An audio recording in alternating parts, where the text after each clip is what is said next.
Gracias por seguir en sintonía de Argumentos y para seguir hablando del tema electoral nos acompaña un segundo invitado en nuestro espacio de Argumentos. Está con nosotros Juan Carlos Valdés González, quien es el candidato a diputado a la Asamblea Nacional por el Circuito 2 del Estado Miranda, que abarca Chacao, Baruta, El Hatillo y también la parroquia de Leoncio Martínez. Gracias por estar en Argumentos. Gracias a ti por invitarnos y bueno, y saludos a tu teleaudiencia.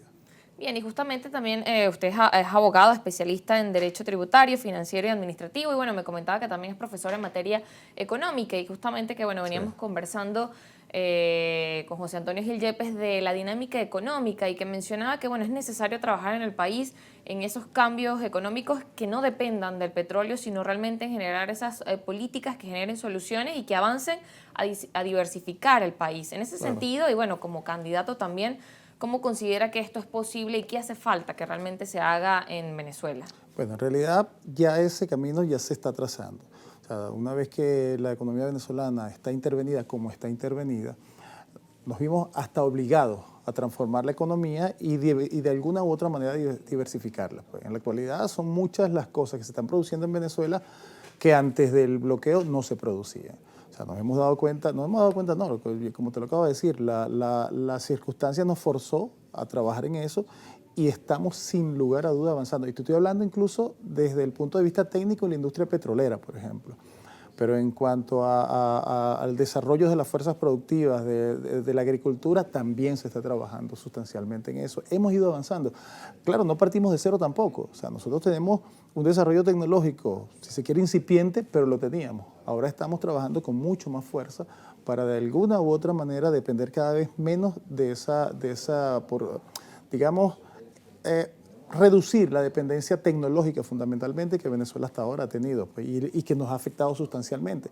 Mira, si no tuviésemos una dependencia tecnológica tan importante, estas sanciones, mal llamadas sanciones, porque en realidad son agresiones, estas agresiones que ha recibido Venezuela no nos hiciesen mayor daño. Nos hizo daño de una manera importante una vez que empezaron a implementarse, aunque ahora se ha reducido también sustancialmente el daño que nos pueden hacer, pero es porque hasta ahora hemos tenido una dependencia importante, sobre todo tecnológica, ¿okay? Porque nosotros podemos producir, aquí tenemos materia prima para producir lo que sea. El problema hasta ahora ha sido la dependencia tecnológica y como ya te estoy diciendo, estamos avanzando de manera importante también en el desarrollo de nuestra tecnología y de nuestra ciencia.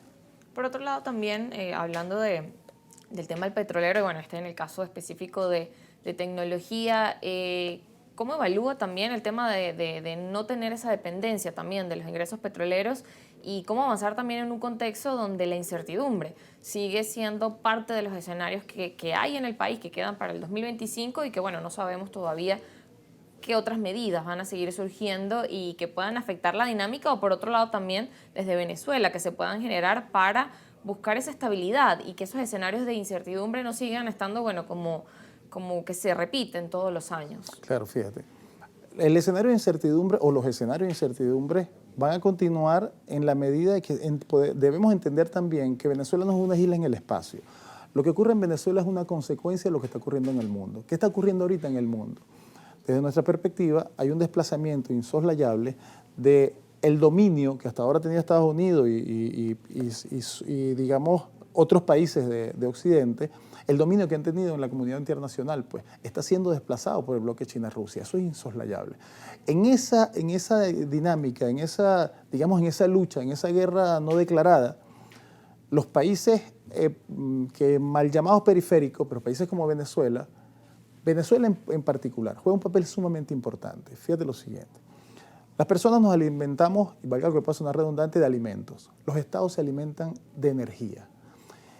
Y hasta ahora no hay, por más estudios que se hayan hecho, por más desarrollo que haya hecho de la ciencia y la tecnología, sigue siendo la energía fósil la energía más utilizada en el mundo y seguirá siendo mientras exista. No solo por la facilidad actual de obtener la energía, sino porque todo está diseñado en función de esa energía. Bueno, todo el mundo sabe ya que Venezuela es la mayor reserva petrolera del mundo. Eso significa que en este juego geopolítico mundial, Venezuela es, queramos o no, una pieza importante. Estados Unidos no quiere perder ese dominio que hasta hace relativamente poco tuvo de Venezuela o de lo que ellos llaman su patio trasero, que somos todos los países del Cono Sur fundamentalmente, y quieren evitar pues, que Venezuela de alguna u otra manera se alíe a este bloque emergente que está desplazándolos en ese panorama hegemónico que hasta ahora ha tenido Estados Unidos. Por eso te hablo. La incertidumbre siempre va a existir porque mientras existe esa guerra no declarada, hay mucho movimiento de política mundial pues, que nos afecta a nosotros. O sea, ¿okay?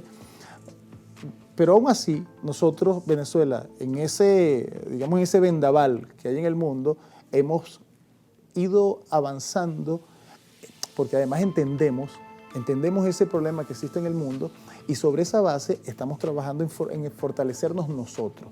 El tema de diversificar la economía, el presidente lo ha dicho muchas veces, pero eso no es algo de un día para otro, evidentemente. O sea, estamos hablando que nosotros tenemos que cambiar hasta una cultura, porque el rentismo no es solo la utilización que además yo soy contrario a la expresión rentismo, porque eso en realidad no es una renta. Nosotros tenemos una industria petrolera, es una actividad industrial.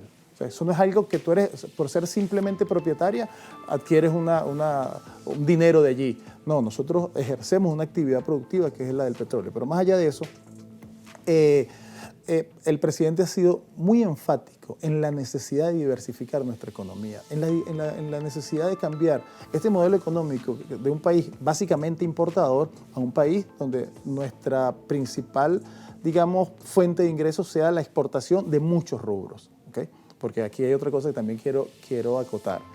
Aquí mucha gente cree que somos monoproductores. No es verdad. Nosotros somos, si se quiere, monoexportadores, pero producimos muchas cosas en el país. Solo que a niveles tan bajos, a pequeña escala, que bueno, apenas cuando logramos ¿cómo se llama? Satisfacer el mercado interno. Bien, nos corresponde ir a una pausa. Al regreso seguimos con más de argumentos. Ya venimos.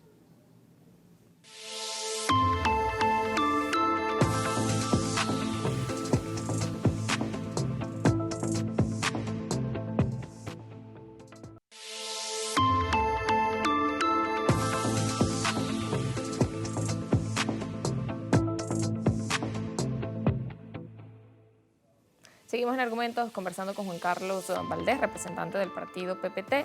Y en este panorama electoral, ya para ir cerrando el espacio de nuestro programa también, que se nos acaba el tiempo, hábleme acerca también de los retos que se enfrentan en estas elecciones. También, bueno, conversábamos que la participación para estas elecciones de por sí va a ser baja y también el hablar en el contexto también donde va como representante a candidato como diputado del Circuito 2 del Estado Miranda y quizás, bueno, el tiempo no alcanza, pero también saber de esas propuestas que al final lo que importa o lo que debe realmente ser necesario para las personas, las propuestas que se ofrecen, que pueda atender realmente esas necesidades que tiene la comunidad y eso es lo que se espera, dirigentes que puedan escuchar a la comunidad. Exactamente, fíjate. El Circuito 2 del Estado Miranda, que comprende los municipios Baruta, Tillo, Chacao y la parroquia de Lenzo Martínez, tiene una característica muy peculiar, ¿no?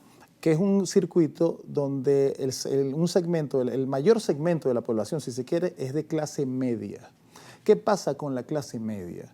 La clase media, que son los profesionales, los pequeños y medianos comerciantes, hasta productores, en fin, son en momentos de crisis, y la clave es esta expresión, en momentos de crisis, son la clase más desasistida y vulnerable. Son los primeros que perciben la crisis. Son los que se les descompone el carro y no lo pueden reparar, les cuesta pagar el condominio, les cuesta pagar el colegio de los niños. A esta clase nadie las asiste en ninguna parte del mundo, porque dan por hecho que como son profesionales, pequeños y medianos, ellos resuelven su problema, y no es verdad. O sea, a nosotros se nos ha hecho creer que la clase media está en el medio de los ricos y los pobres, ¿cierto? Porque es la clase media. De alguna manera es así, pero en términos reales la clase media está muy lejos del rico y muy cerca del pobre. Es por eso que al instaurarse una crisis en cualquier momento, son los primeros que la perciben. Las clases bajas siempre tienen políticas asistenciales. Los ricos no las necesitan. Pero la clase media sí, y nadie los asiste. Es por eso que la clase media en cualquier parte del mundo son los primeros que se ponen en contra del gobierno. Claro, pero también en estos sectores son donde ahora alguna de las cifras refleja que son los que mayor porcentaje quizás de abstención o de no participación en este proceso electoral hay en este circuito. Por lo que te estoy diciendo, es la clase más al sentirse la clase, y ser de alguna u otra manera, la clase más desasistida, son los primeros que anímicamente se ven afectados, pues, ¿ok? Entonces, ¿qué propuesta tenemos nosotros? Bueno, vale, o sea, yo voy a la Asamblea Nacional, nosotros definitivamente tenemos que construir un conjunto de leyes que, repito, esta expresión es muy importante, que para en momentos de crisis, porque la clase media no está pidiendo que nadie los mantenga, y en condiciones normales ellos se resuelven su problema, pero en condiciones de crisis podamos asistir a la gente, a esa porción de la población, asistirla y mantenerlos a flote al menos mientras pasa la crisis, pues, que eso es factible. Condiciones de crisis, ¿a qué se refiere y qué abarca las condiciones de crisis? Las condiciones de crisis, lo que estamos de alguna u otra manera viviendo, pues, o sea, donde la inflación se dispara, eso ya es un síntoma muy evidente de crisis, y cuando la inflación se hace cuasi incontrolable, o sea, los que viven de un sueldo, la mayoría de los profesionales que viven de un sueldo se ven inmediatamente afectados y nadie los asiste, ¿ok? Entonces, eso es una de las...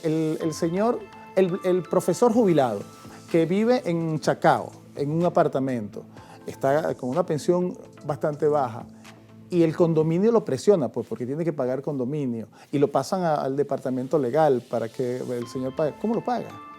¿Okay? Y eso es muy frecuente lo que te estoy diciendo. De manera que en situaciones como esa, como la que estamos viviendo ahorita, y quiero recalcar esto, estamos viviendo eso por una economía intervenida. Pero en todo caso, en cualquier momento, en cualquier tipo de crisis, poder asistirlos, pues, ¿okay? O sea, y trabajar con ellos, porque o sea, son distintas las necesidades que se tienen en torno a lo que ellos perciben o a lo que ellos padecen en momentos de crisis. Por eso, trabajar con la clase media, hacer un conjunto de leyes que los beneficie en momentos de crisis, que los mantenga a flote y que los proteja. Yo creo que eso es factible, sin lugar a dudas. Bien, ya para despedirnos muy brevemente, quizás en menos de un minuto, su mensaje final, por favor. Bueno, mi mensaje final es el que todos los candidatos estamos expresando, y es la necesidad que voten. O sea, hay que votar. Definitivamente esa es la única forma más efectiva y contundente a través de la cual nos expresamos en democracia. Y es por eso que los llamamos a este domingo 25 de mayo, a votar todos. Bien, gracias por acompañarnos. Gracias. Soy Juan Carlos Valdés, quien es candidato a la Asamblea Nacional como diputado del Circuito 2 del Estado Miranda. A ustedes gracias por estar en sintonía de nuestro espacio. Recuerden nuestras redes sociales, @argumentosgb, mi cuenta @sorienmi. Estamos despedidos.